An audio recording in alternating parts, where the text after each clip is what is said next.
Claudine Blanchard was seen by her neighbors, medical professionals, and charities as a devoted, selfless mother. She raised her daughter, Gypsy Rose, as a severely disabled and chronically ill child. Gypsy was said to suffer from muscular dystrophy, epilepsy, leukemia, asthma, and mental illness. She used a wheelchair and a feeding tube. Her head was shaved, allegedly due to cancer treatments. Her teeth fell out.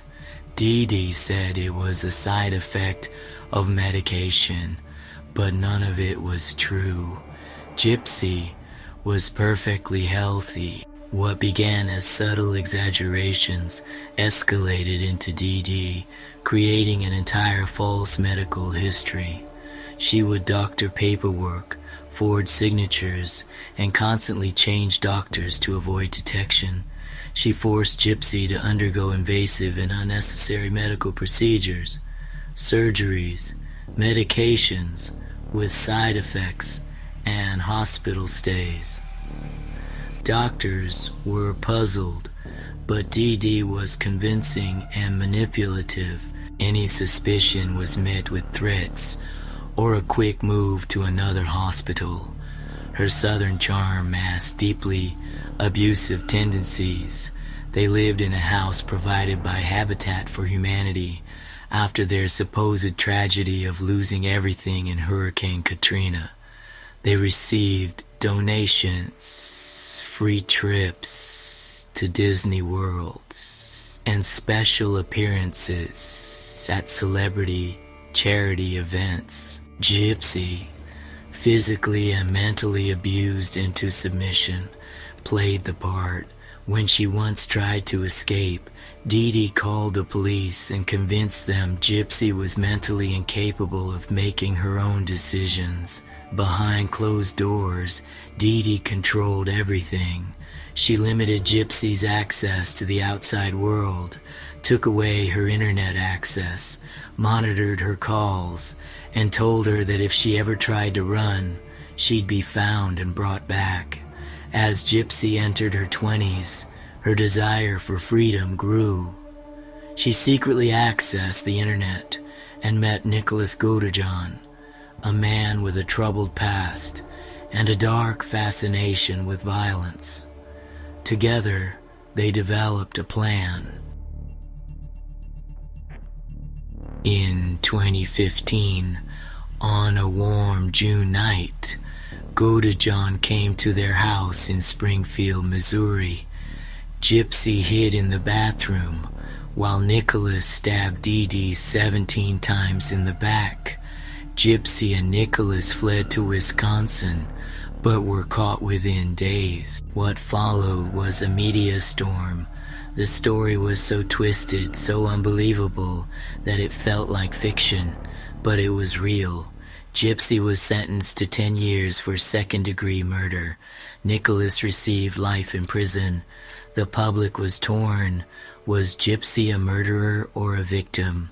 Many leaned toward the latter. On the surface, this story is about matricide, but deeper down, it is a portrait of a child stripped of autonomy, of identity, of life itself, and a mother whose obsession with attention destroyed them both. Theresa Knorr's story is one of the darkest and most disturbing cases of maternal abuse in American history. Born in 1946, Theresa's life was marred by trauma early on. Her mother died when she was young, and she reportedly experienced emotional instability for much of her life. By the time she was in her early 20s, she had already been married and divorced several times. She had 6 children from her various relationships, 4 daughters and 2 sons. Theresa became increasingly paranoid, delusional, and abusive.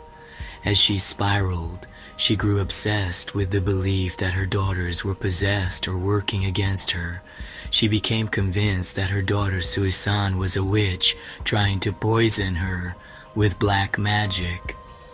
Under this delusion, Theresa began a campaign of terror against her children, especially her daughters. She beat them regularly, locked them in closets, and forced them to lie about their lives. The home was in shambles.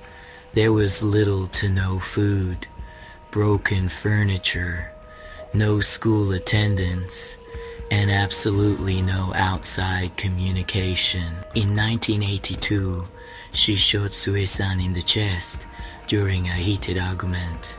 Instead of seeking medical help, she forced the other children to nurse her back to health. Sui-san survived the bullet wound for weeks, but was in excruciating pain. Eventually, Theresa decided she was a liability. She ordered her 2 sons to take the dying girl to a remote location in Nevada and burn her alive. They complied out of fear. A year later, she began to abuse her daughter Sheila, locking her in a tiny closet without food or water. Days turned to weeks. When Theresa finally opened the door, Sheila was dead. She disposed of the body and told the children to lie about her whereabouts. Theresa's reign of terror continued for nearly a decade. Her youngest daughter, Terry, eventually escaped in 1993, years after the murders. Terry walked into a police station and told them everything. At first, no one believed her, but when police found the charred remains of Sui-san and identified Sheila's body, Theresa was arrested. She pled guilty and was sentenced to 2 consecutive life sentences. The psychological scars her surviving children carried were immeasurable.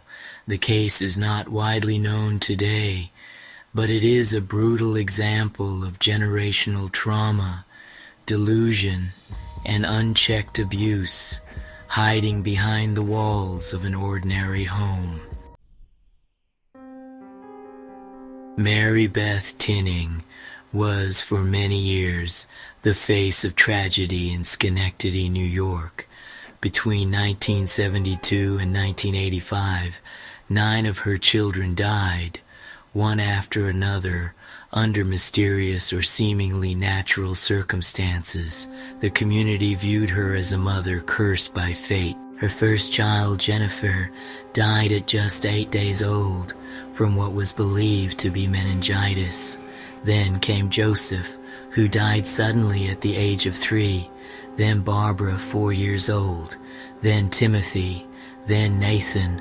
One by one, all 9 of her children, both biological and adopted, died in infancy or early childhood.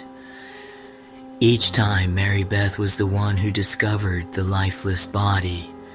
Each time, doctors were baffled but sympathetic. Sudden infant death syndrome was given as the most common explanation. It wasn't until the death of her 9th child, Tammy Lynn, that the truth began to unravel. By this time, police had already grown suspicious. How could one woman lose every single one of her children? Tammy Lynn had been born healthy. She had been seen by doctors. There was no history of illness, but within a few months, she was dead, just like the others. An autopsy revealed that Tammy Lynn had been smothered. Police questioned Marybeth, who eventually confessed to killing Tammy Lynn. She later admitted to smothering at least 3 of her other children with a pillow. Her reasoning was chilling. She said she didn't know why she did it, only that she couldn't stop. Experts believe she may have suffered from Munchausen syndrome by proxy, a disorder where a caregiver fabricates or causes illness in those under their care for attention and sympathy. Others argue she had no disorder at all and simply used grief as a shield for murder. In 1987, Marybeth was convicted of second-degree murder and sentenced to 20 years to life in prison. She was denied parole several times and finally released in 2018 after serving over 30 years. The Tinning case remains one of the most disturbing examples of maternal serial killing in U.S. history. The horror lies not in the violence itself, but in the slow, quiet erosion of 9 innocent lives under the guise of maternal care. The Bathtub Girls, Drowning Secrets. On a bitter January evening in Mississauga, Ontario, the windows of the Andersen home fogged with icy breaths, cloaking the inside from the outside world. Sisters Sandra, 16, and Beth, 15, with faces pale and expressionless, exchanged glances heavy with an unspeakable determination. Upstairs, in their shadowed bedroom, a calendar marked with unsettling crosses hung beside photos of happier days, days long buried beneath resentment and dark ambition. Downstairs, their mother, Linda Andersen, lay sprawled across the worn sofa, the television casting flickering shadows over her half-conscious form.